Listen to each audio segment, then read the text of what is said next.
Hello and welcome to the full HD edit, multi-camera and fun as anything of the large-scale off-road Euros, which is taking place here in Villarreal over the weekend. And if you look over there, Matt, that's the weather, and that's what it's all been about. We've had rain, we've had sun, we've had wind, we've had more rain. But when it came for the final, the track was drying out. It said it wasn't dry, it was tricky, and the drivers had to contend with amazing conditions during the day. But for the final, let's get going.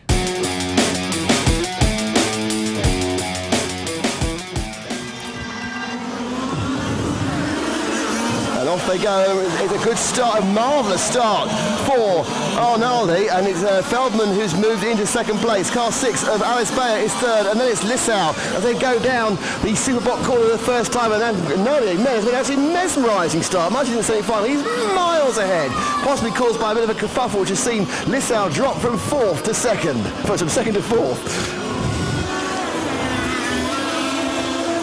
Donovan's on the harm. And the weather here may well change fast, but that's the end of the first lap, and it's a full lap. And Bernard Arnaldi has a 2.2 second lead from Marcus Feldman, who's 0.6 ahead of Bayer. Lissau is fourth, Gianni Verbrugge is fifth, Matthew Briere is sixth, Cedric Pervo is seventh, and it's Russa, Donovan and Martelli, so Martini's a different one entirely.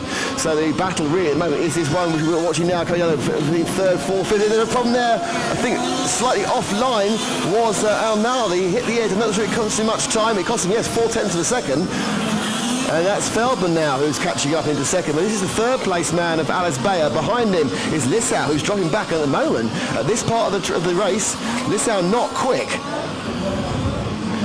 Behind him, Lissau has Verbrugge, who's going really fast in the second semi-final as the rain came.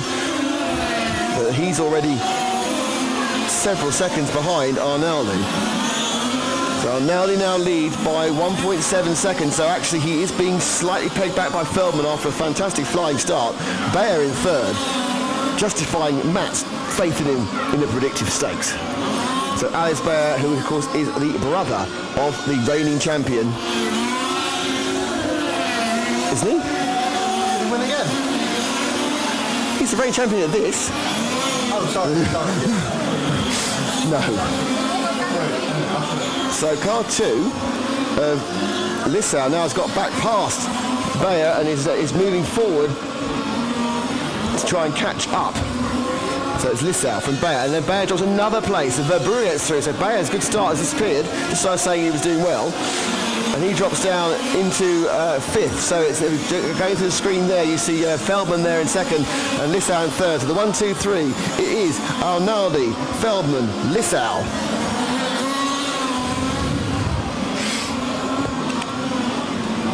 Four cars you see battling over third, fourth, fifth and sixth. Actually, no, fourth, fifth, sixth and seventh. Actually, third is there, in fact. They go up and straight through the camera corner. Don't fall off, unfortunately, for our victim cam we have there. And a little effort there by Bayer to make back a place on Verbrugge. He was easily caught by Lissau and Verbrugge earlier, but as you now just being 3 minutes down, 27 to go, it's just settling down a little bit, but what has not settled down is the fact that Arnaldi is easing out his lead from Feldman. His lead now is 1.8 seconds. It's 2.5 seconds further back to Lissau, with Verbrugge, as you can see, are visually different because we've been looking at Lissau and Verbrugge we're looking at now. They're going to do the short shoot and turn into the F for 1 and F for 2. Main straight and be in camera corner before they hit the RC timing turns, and then you can just see in the background the two leading cars swish past.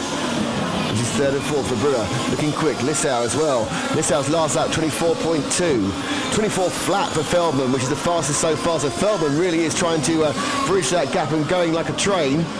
We still have no idea about fuel consumption because they've not had a fully dry race in well dry conditions, whereas this of course is dry on the first semi-final. Oh, and he's gone, car 2 of Lissau lost it there on the capture camera and drops back a couple of places, so you can see how much on the edge these drivers are. Lissau lost only 2 seconds in doing that. That's a big 2 seconds. It's dropped him also behind Verbrugge, who's a very quick driver. So Lissau has it all to do now from fourth place.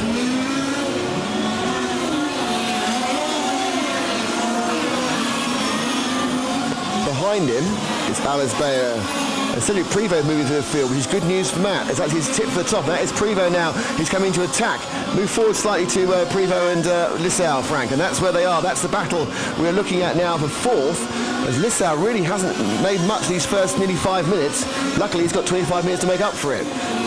But we still see Arnaldi leading. Feldman is second by 1.3 seconds.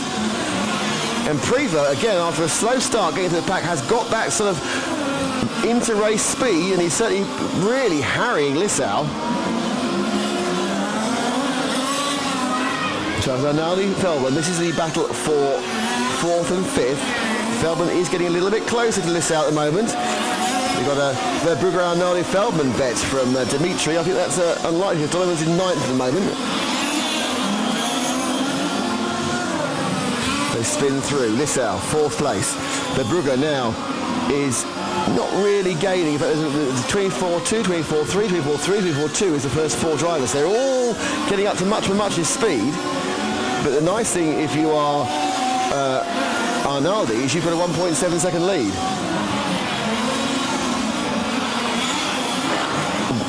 And the car crashes in front of us.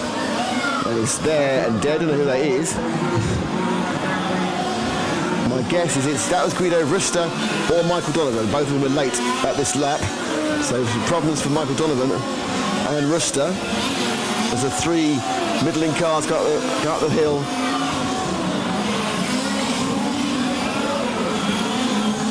And just ahead of them now, Lissau, as Prevost has dispatched Lissau during that moment of crashing madness we saw earlier. Bayer's at the back, so Prevost now looking at the moving car. He's managed to get that car. Once it's rolling, it's got some speed on it. Feldman's had a bad lap and dropping off Arnaldi. He's had 2.5 seconds, but Verbrugge is in fact 3 seconds behind him as well. So it's all settling down nicely for Arnaldi. Donovan was in the pits there. Including Martelli maybe in the pits.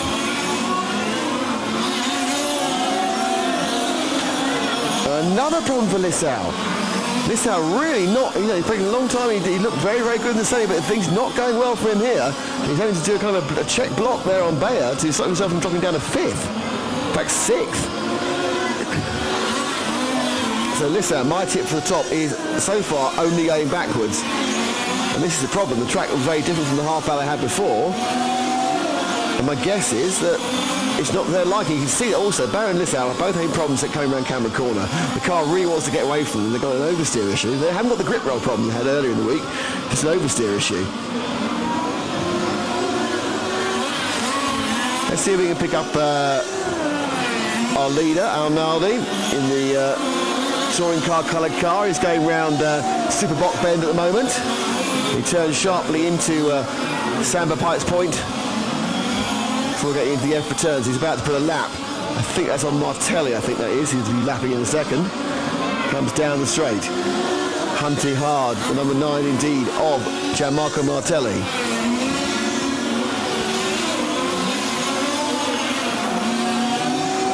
And he's let through, so we are 8 minutes in, there's 22 minutes to go, and at the moment it is a Arnaldi benefit race. More problems with Guido Rosta. He's not having a lot of luck at the moment as he just crawled off in the bottom part of the corner. He's got a 2.7 second lead over Marcus Feldman, who himself has a 2.9 second lead over Verbrugge, who is just ahead of Prevost, who is just over Lissau. So let's let Arnaldi go. Let's pick up with Feldman, who'll be the next car along. There we go. That's our second place man, mighty Marcus Feldman, current world champion. Car looked absolute pile of rubbish when it rained earlier. He just limped it in at no speed whatsoever. But now it's dry and he's found some pace. He's looking to get himself on the podium.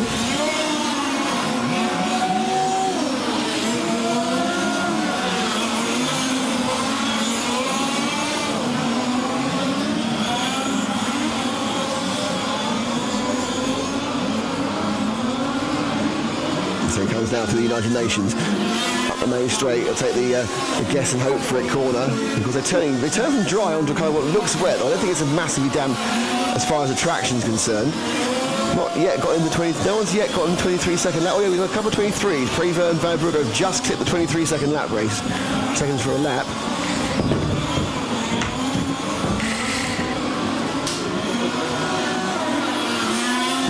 So Feldman.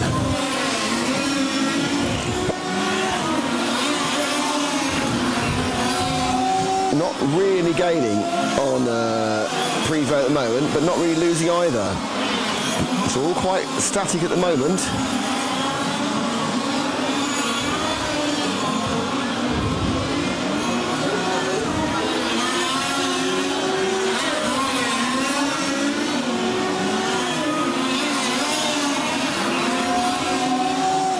So Bernard Arnaldi from Marcus Feldman.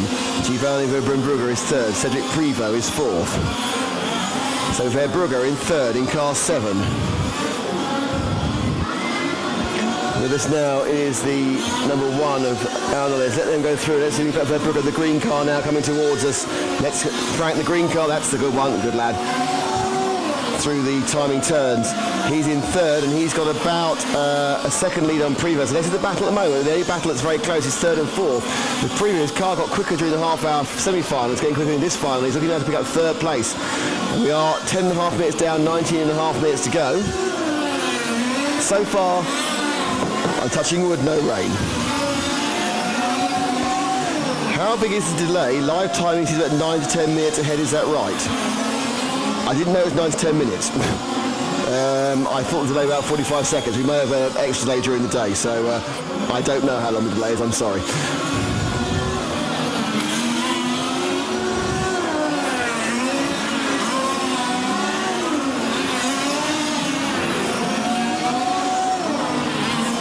So it's Arnaldi from Feldman from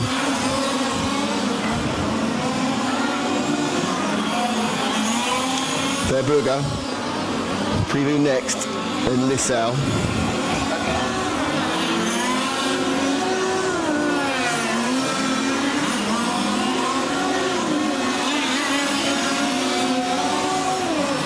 Alex Bayer and Mathieu Briere. And we've got the kind of period in the middle that's quite quiet, but as you can see, suddenly Prevost right on the tail of Verbrugge. Verbrugge, who was so quick in the first semi-final until it rained, and he decided to change tyres. It was a big gamble. It did work for him, but the tyres were no quicker. But he's managing to hold Prevost back at half a second. I think he's actually slightly eased out his lead in third. He himself is 4 seconds behind Feldman. Yeah, 3/10 gain there, so Prevost lost a little bit in that lap.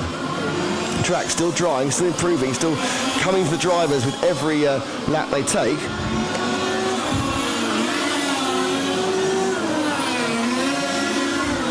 Okay, on the main straight. Both in turn in the camera corner, kind of the tightening timing turns, which were lethal earlier today when the curbs were wet. Now, much easier. So Prevost just looking to ease onto third place, the back of the Belgian's tail there, the green and white car of Verbrugge. Oh, and a big fishtail for Verbrugge. So listen, he lost a lot of forward momentum there. He just drove and got a big fishtail. And you can see that visually he lost something in the region of probably about 0.3 of a second, I think. And suddenly his lead just came down, but he just didn't get the power down. And Prevost right in his turn. Now, worse than that, they've got themselves in traffic. So can he get past the traffic, which is the number 9 of Martelli.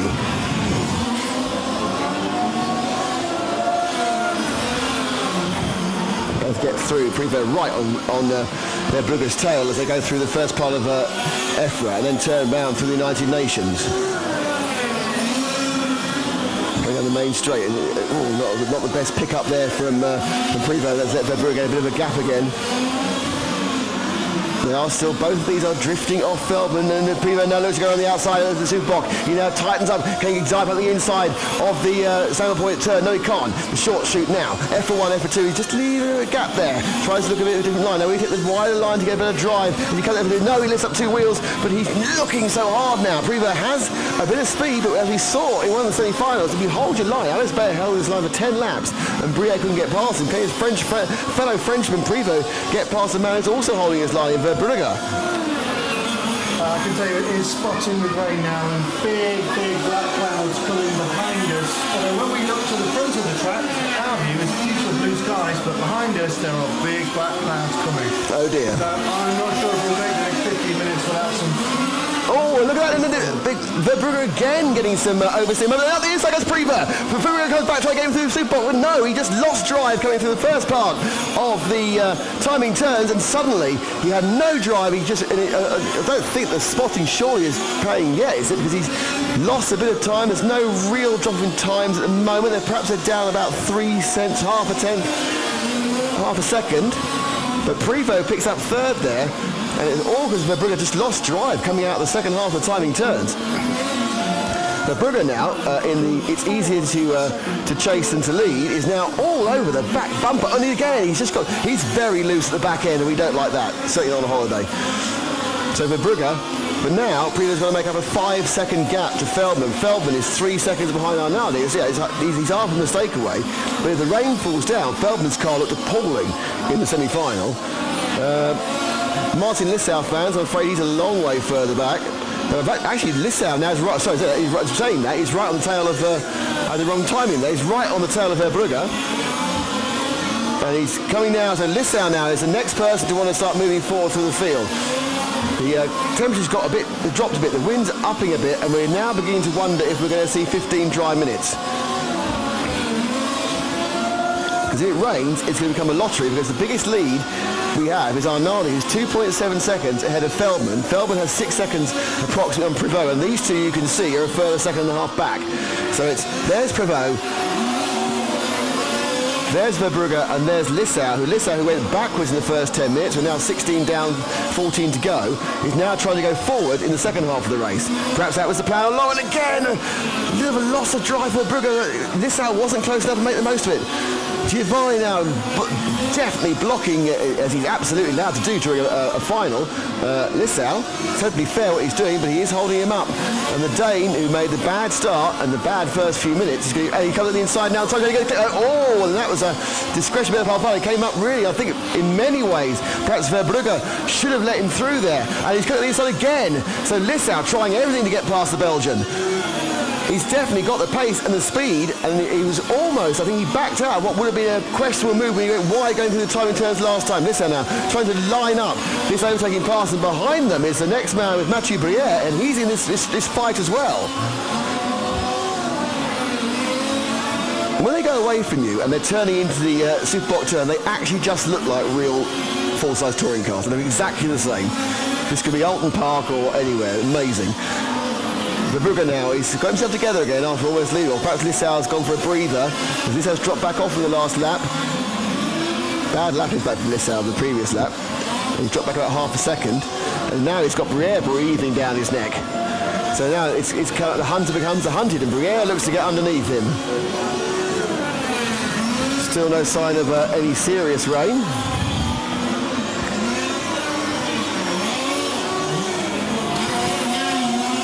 Lissau has had a bad couple of laps. Lissau dropped back from. I don't know whether when he had it coming together with Verbrugge, he's done something to his car, because suddenly he's lost the pace. Verbrugge is 2.2 seconds ahead of him. But that's Privo. Sorry, that's not Briere. That's Privo. Privo's dropped back. That is the 9 car of. So when we look at it go around now, it's all got a bit confusing for a second here. That's Martelli, what is going on? But according to this, off-camera Privo's dropped back down. So it's now Arnaldi for Feldman. Verbrugge's in third. Car 4 is indeed just hit a car 8, so Privo has dropped down. I think he was Marshall. I saw a Marshall going back. And the propensity of yellow cars has slightly confused me as far as Lissau is concerned, because Lissau actually has number 9 behind, which is Martelli.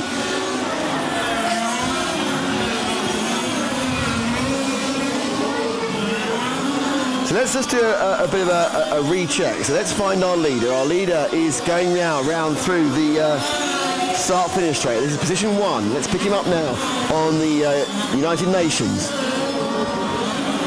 So down the straight comes our leader, Bernard Arnaldi. He's following car 4, who's Privo. So he's about to lap the 5th place man Privo, who's had a bad couple of laps for some reason.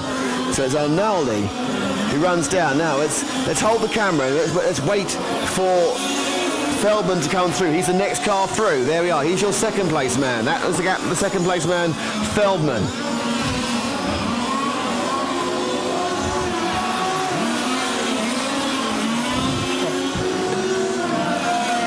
And Feldman goes through in second. Now, there is a long gap to Verbrugge. Verbrugge is 10 seconds behind these two because Prevost just dropped out of the middle of it.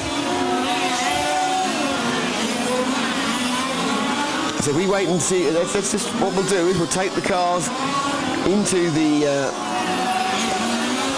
timing turns, and we'll go on to the mini camera. And so we now wait as he goes through. We're going to wait for Verbrugge to come through and pick him up.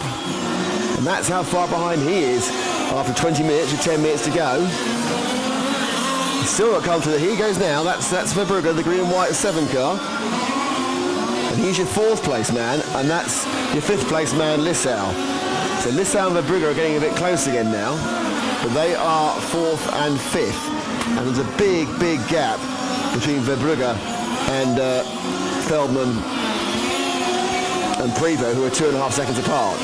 And that's a bridge that I don't think either of these two drivers. And again, Lissau now looking clever, again trying to go in there. And he's got him now. Lissau finally gets Verbrugge. It took a 4-corner move, but well done for Martin. And he moves up to 4th place, but he's so far back from Feldman now. He's probably about at least 15 seconds back, I would say, from Feldman. But it's a bit of a forlorn hope to catch him up, unless the weather changes. And he's 13.5 seconds back from Feldman. He's 15 seconds back from the lead. Feldman beginning to get, and the wind's picking up, which is an interesting thing. Because two things will happen. Frank will fall off the roof. And we may see some rain. So that's Lissau.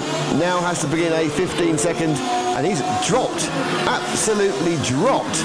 Verbrugge is right off the pace. Verbrugge, I think, has got a problem. He's dropping time everywhere.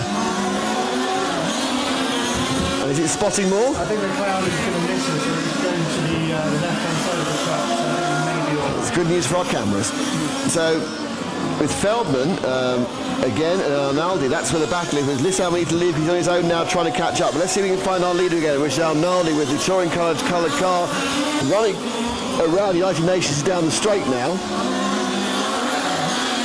And the cars are both on the straight at the same time as he goes and gets another lap as he passes, I think, that was Briere maybe. But the cars are both on the straight at the same time, Feldman and Arnaldi. Arnaldi leading with 7.5 minutes to go. He's led from the off in a textbook race. It's not gone well for Lissau, that has to be sure. Feldman, on the other hand, who you just see there coming in. So he enters the main straight as Arnaldi leaves it. The main straight with these cars hit about 53, 54 miles an hour. So it's Arnaldi from Feldman, from Lissau, from Verbrugge, from Prevost, from Briere, Alice Bayer in 7, Martelli, Ruster and Donovan unfortunately no longer running.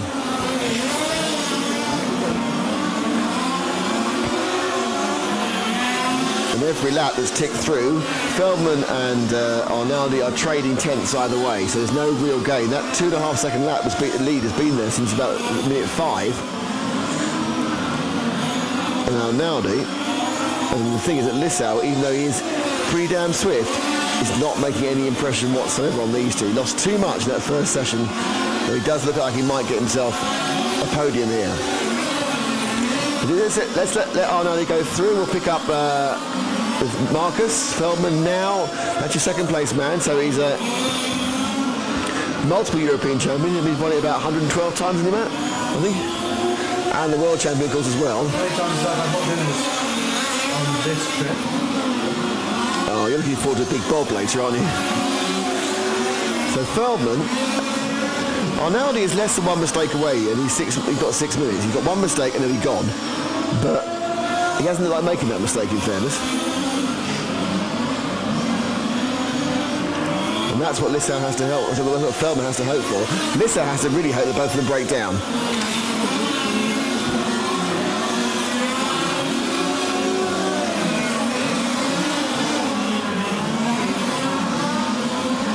That last lap, 24.2 for Arnaldi, 24 flat for Feldman, 24.6 for Lissau, and 25.4 for Verbrugge. Verbrugge's pace has just disappeared entirely in these last few minutes. So much so he's a long way behind Lissau. But the question really is 2.6 seconds is the gap between Arnaldi and Feldman. And with 5 minutes to go, can he make it up?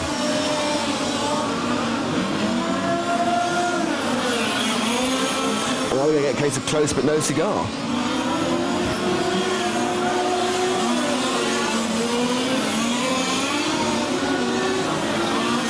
Given the drama of the semi-finals, this has been a relatively straightforward final after the 10-minute delay was called. Some nice driving there by a number of the drivers to let people through.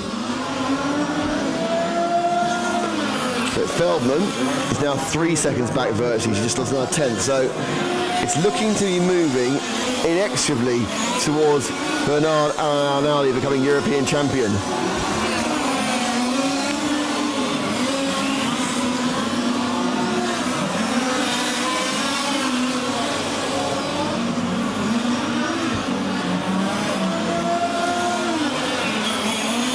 So let's mix it up a bit and see if we can find our leader again.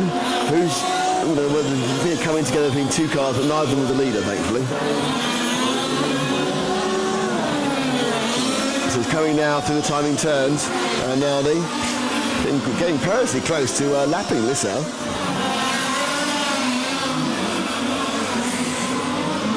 So Arnaldi looked really, really quick yesterday afternoon. Picked up the pole. Was fast in his semi-final until it got wet, so he couldn't reach it down, and he's been fast again. So basically, he's found very, very mixed conditions we've had here. The track's been coming to them throughout the weekend, and once the track had come to them, suddenly it rained. It was looking different again today, and it was wet and dry. Bernard has absolutely mastered these conditions. I think he's going to go home a very happy man in about 3.5 minutes, because unless we get a rain shower, I can't see anything stopping from winning. We've lost one of the cars. Who have we lost? Number 7's gone, so we've lost Verbrugge, who was slowing down slowly. Obviously, he had a problem that was getting slowly worse. Is now terminal. We had seen him drop a lot of pace.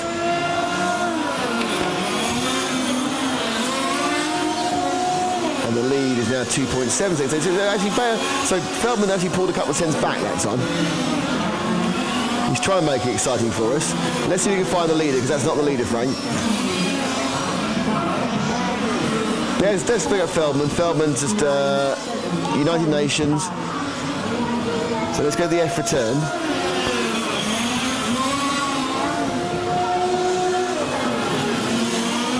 So Feldman again, the chaser, harrying, but he is 2.7 seconds behind, and they're just trading tenths. I think also that now he's managed to get 2 or 3 cars in between them, which is quite good. Let's see how the last person is not lapped, but I think he's going to be lapped very soon.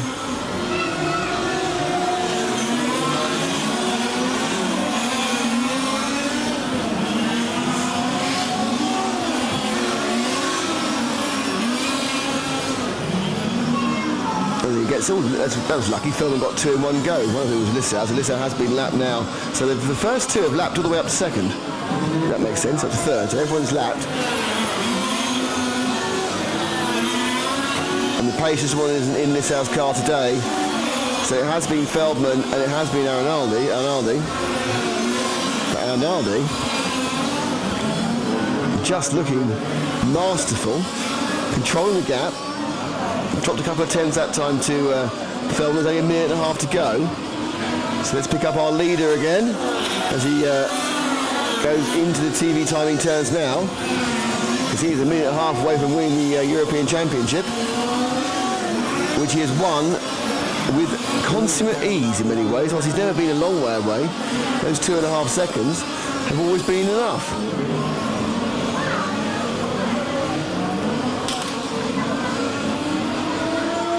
Come rolling down towards us now.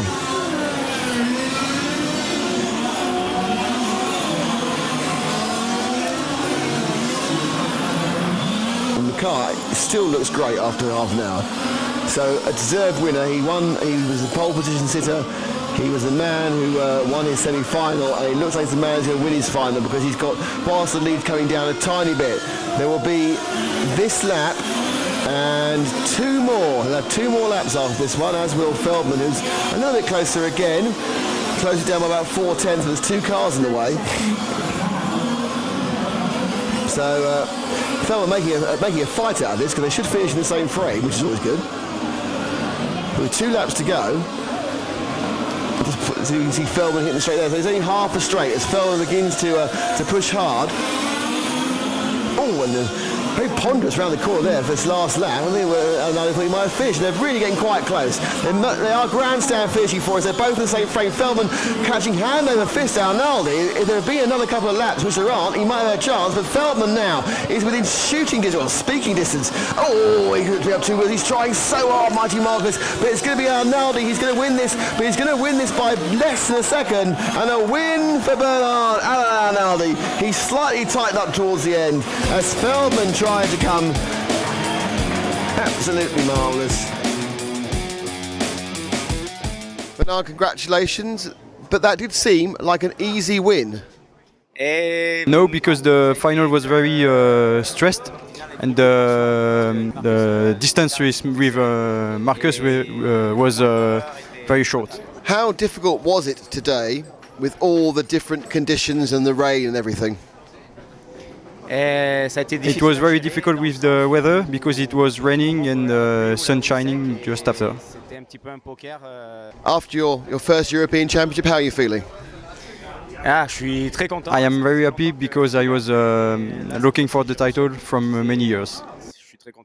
I'm happy because, like I told you earlier this day, it's really a gamble today with the tires and the setup and everything. And it was raining again a little bit in the final, so I think the car was good. It had the same speed than BR, and it's good. I had a bad start, so I lost about 2 to 3 seconds to Arnaldi, and I never really could close that gap. We both did similar lap times. The last 5 minutes I could push a little more. I could close the gap. I never was able to reach him to start a fight. So it was good. Both of us deserved it, and it's good. Well, we're all packing up after a great final, and congratulations to Bernard. But don't forget, live streaming carries on this week, starting on Thursday with the 1/8 Track Championship in Kirchberg. We will see you there.